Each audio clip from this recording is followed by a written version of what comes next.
Greetings, brothers and sisters. Shalom, assalamu alaikum, adnastana. A pleasure to be back with you here on Points of Light Radio. And it's a pleasure to be bringing you the second installment in my series on fraternalism and world leaders. Spring has not yet arrived outside my window. And I really want to go someplace warm. I can't think of a better place to go today than, shall we say, New Zealand, temperate climate and so on. And so that will be our topic of study today. New Zealand prime ministers and their ties to fraternalism, right? Much like Canada and other parts of the world, when you hear of as I studied it, I discovered that much like Canada and other parts of the world, where you have your first, shall we say, recorded meetings, in the case of New Zealand, some of the earliest recorded meetings in New Zealand were around, shall we say, the 1830s and so on. We have to remember that much like Canada and the United States and other parts of what would be the British colonies, fraternalism probably arrived pretty much with the first contingent of troops or shortly thereafter, right? But I was impressed as I studied these New Zealand prime ministers at their ties to the fraternal orders. And I just can't wait to bring you this. So I'm not going to say any more. Let's move forward. Let's learn together, brothers and sisters. I think you're going to be as impressed as I was. Trim your lamps and follow me.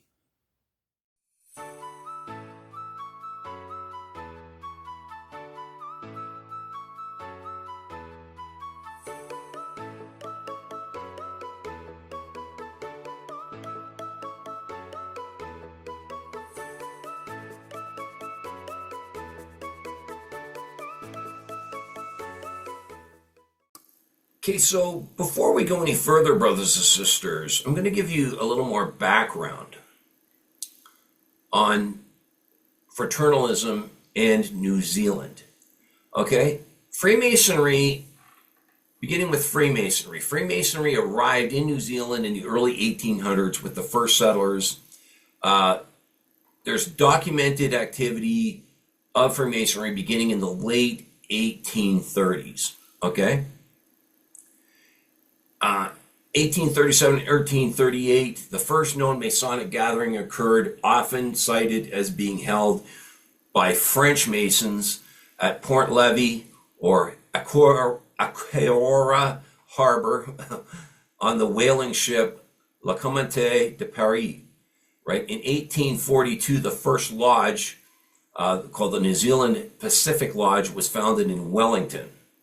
At that point, Wellington was called Port Nicholson. In November of 1842. And that meeting was held under the English Constitution. In 1843, the second lodge opened. It was called the Era Lodge, or initially the Auckland Social Lodge.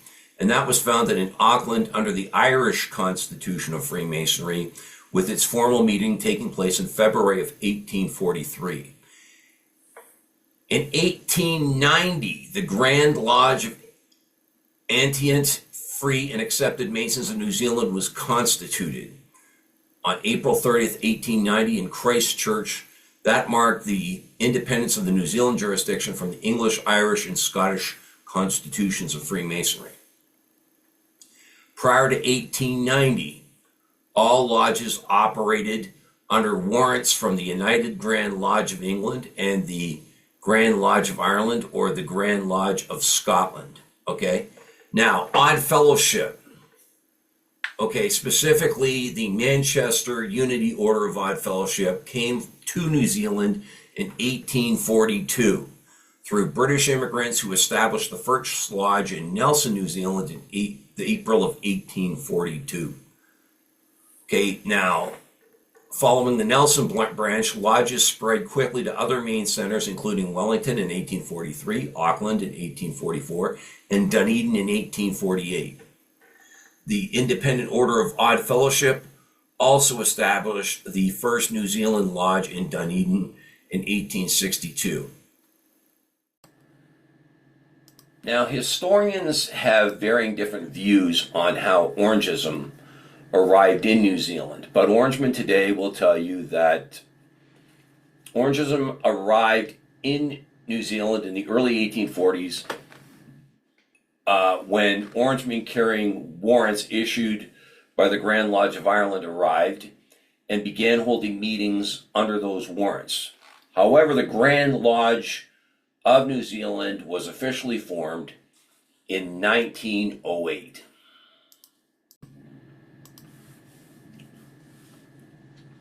The 11th Premier of New Zealand was Sir George Grey, and he was Premier from 1877 to 1879. And he is a confirmed member of Freemasonry. He is associated with Auckland's United Masters Lodge number 167. He was one of the things that made him stand out to me was that he was a noted scholar of the Maori language and literature. Interesting, isn't it, right? The 15th Premier of New Zealand was Richard Seddon.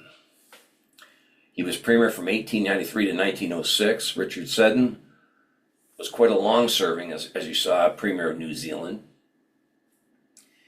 Mr. Seddon was initiated into Freemasonry in 1870. And he became the Grand Master in 1898.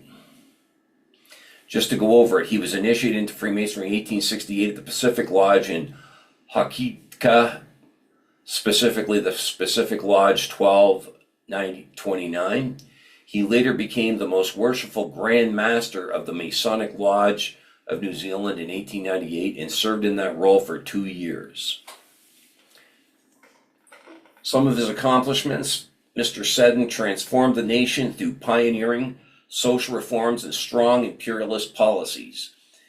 He established the world's first old age pension in 1890. Isn't that amazing, right? He introduced industrial conciliation, secured women's suffrage in 1893, so women could vote as early as 1893. They were way ahead of most other places. He annexed the Cook Islands in 1901 and sent troops to fight in the Boer War in South Africa. Quite interesting, isn't that, right? We'll get back to some of those points. The 19th Premier of New Zealand was William Ferguson Massey. He was Prime Minister from 1912 to 1925. And he has been identified as a member of the Freemasons.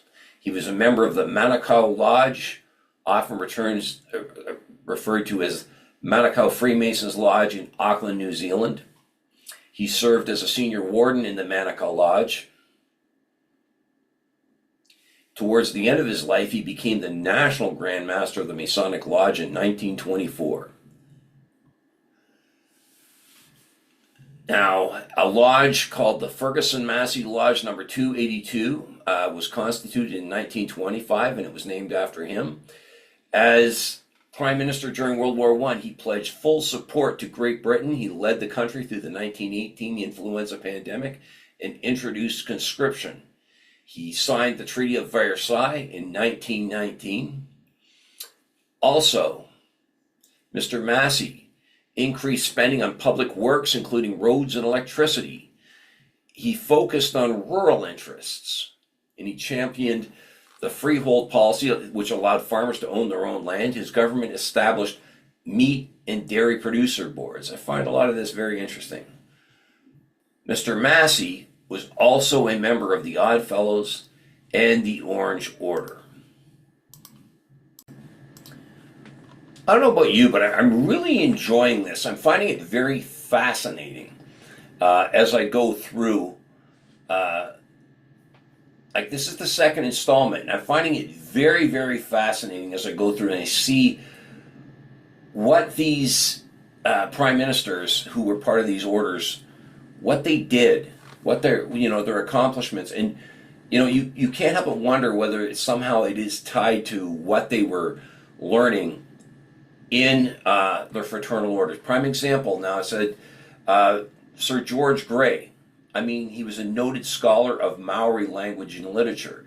I mean, he really believed in studying these different cultures, right? Is that something, could he have had Maori members in his lodge at that point? You tell me if you're in Freemasonry in New Zealand. Now, Richard Seddon, okay, for all intents and purposes, one of the longer serving, or at least the longest serving premier of New Zealand, right? Richard Seddon, like, even after he left office, okay, he was still serving in Freemasonry, right, at different levels. But he also, it says he transformed the nation through social reforms, right? Social reforms. Like, you see, as a Freemason, as I understand it, they believe in the orphan, in aiding the orphan and the widow. So here you are, you have a gentleman who really believes in taking care of those less fortunate, right, in the society, and helping, giving people that hand up, right? Right. He established the world's first old age pension. Here again, social, looking after, right, the pensioner, and so on. A strong social conscience, right? He introduced industrial conciliation, that believe in the back and forth, right, of helping out, and securing women's suffrage. I find that fascinating. In 1893, one of the first countries who ever did that. Canada still hadn't done that, I know that, and neither had, as far as I know, the United States or Great Britain, right? Right. So, I mean, it tells me that this gentleman, was it something to do with Freemasonry, where they believe in the equality and helping out, right? William Ferguson Massey, right? Like, even towards the end of his life, it says that he was still, long after, he was still serving in Freemasonry after he left his office, but also he said he led the country through World War I, right, and the great influenza pandemic, right, and he signed that Treaty of Versailles. He wanted to bring an honorable end to that awful war, right? He increased spending, it says, on public works, including roads and electricity. Really believed in rural interest, right? Championing, the freehold policy to allow farmers to own their land, right? So it tells you that, here again, is this something, I keep asking you, that these men picked up in their lodges, right? Rural interest, making sure everybody has a say, has an equal opportunity in our society to move forward. That society should always move forward together. Equality of service and so on. Quite fascinating, right? I just find it very fascinating that, like I said, these men had these wonderful contributions during their leadership, right? Could it have been something that they learned in their lodge? I hope you've enjoyed this second installment. I'm looking for, I don't, like I keep saying, I don't know about you, but I'm really enjoying this. But I can't wait to bring you the next one. I really can't.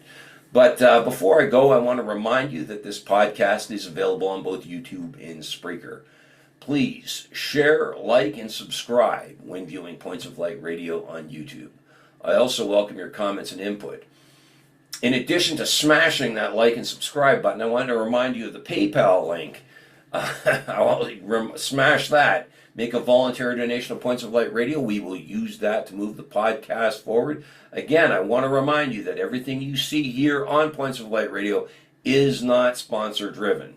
You can follow Points of Light Radio on my Facebook page at facebook.com/Points of Light Radio. My X handle is at PO Light Radio. My Bluesky handle is at POLightRadio.bsky.social.